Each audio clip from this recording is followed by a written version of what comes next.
Lehendabizi eskertzea bioi. Alde batetik Alex Robeleñori, bere kolaborazioa funtsezkoa da ekimen hau ateatzeko eta bultzatzeko. Bebai Uni Eibar Ermai beren espazioa eta beren kolaborazioa bebai eskertzekoa da. Importantia da guretzat eta gure departamenturako pizka bat lanbide heziketarekin bebai konexio hori bebai egitea.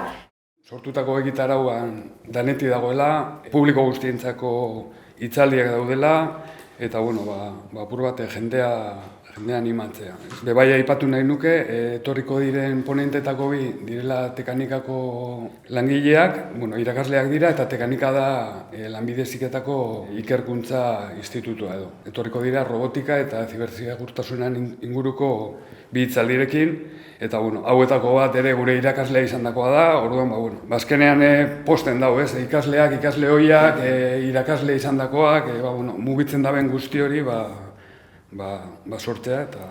Mai jokoak, baina gehin jana, ez da izango bakarrik bideo jokoena, batzuk karta joko eta sari gara pentsatzen baita be, ekintza ezberdin pilo bat sortu eta bildu gaitezen nahi dugunok.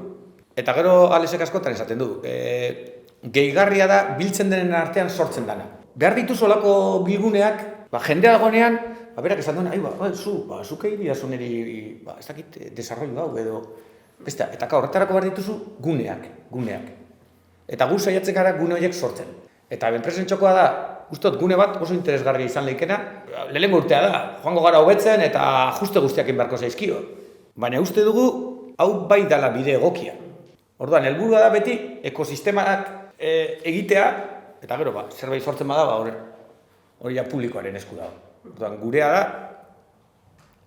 gauzak erraztu eta sortzeko aukerak eman.